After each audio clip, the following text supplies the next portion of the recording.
kwetu. Neno alifanyika mwili akakaa nini? Kwetu. Huo ndio mpango wa Mungu, kukaa kati ya watu. Sasa tukiwa ndani ya kanisa na hatuna Mungu anayekaa kwetu, ni kazi bure. Sasa hata alivyoondoa kimwili, bado tamaa yake ipo kukaa pamoja nasi na hajatuacha. Si amesema hivyo? Kitabu kile cha Mathayo sura ya 28 na ule mstari wa 20, kimbia. Mathayo 28:20. Nasemaje? Inasema na kuwafundisha kuyashika yote niliyowaamuru ninyi, na tazama mimi nipo pamoja nanyi siku zote hata ukamilifu wa dahari. Mimi niko pamoja nanyi siku zote hata ukamilifu wa nini? Wa dahari. Yaani Mungu hajatuacha. Wewe unaonalia kwamba Mungu amekuwa yupo na sisi na kwa njia ya Roho wake. Na leo tuna hali mbaya ni kubwa zaidi. Wanafunzi wa Yesu walifikiri kwamba Yesu akiondoka kimwili wamepungukiwa sana, si ndio?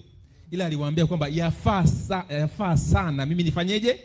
Niondoke. Kwa sababu anataka kuja katika utoshelevu zaidi. Ndio maana kitabu kile cha waraka wa Yohana 3 sura ya 3 mstari wa 24, kimbia.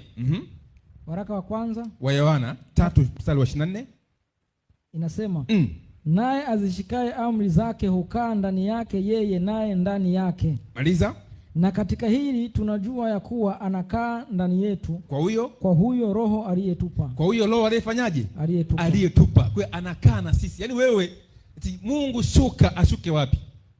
Maombi imekuwa ni mengi kwa Wakristo, si ndio? Mungu shuka, ashuke ende wapi? Mungu ameshashuka kwa njia ya mwanae. Haleluya. Na ametutosheleza kwa Roho wake. Kwa hiyo yuko na sisi kabisa.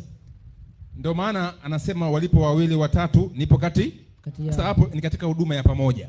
Lakini katika huduma ya moja yuko na sisi daima. Ndio maana mpango wake ni kuja tena kuishi na sisi katika physical way. Bwana asifiwe.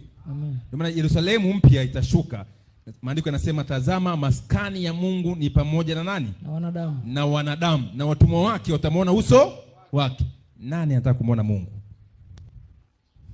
Haleluya. Amen. God the Father. Lakini kuna principle. Inasema hivi, kimbia kitabu kile cha Mathayo 5:8. Inasemaje?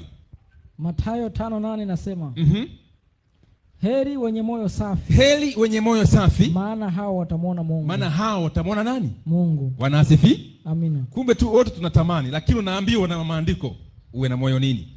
Safi. Bila kuwa na moyo safi huwezi kumwona nani? Mungu. Kwa kama una mpango wa kumwona Mungu, lazima uanze kuwa na moyo nini?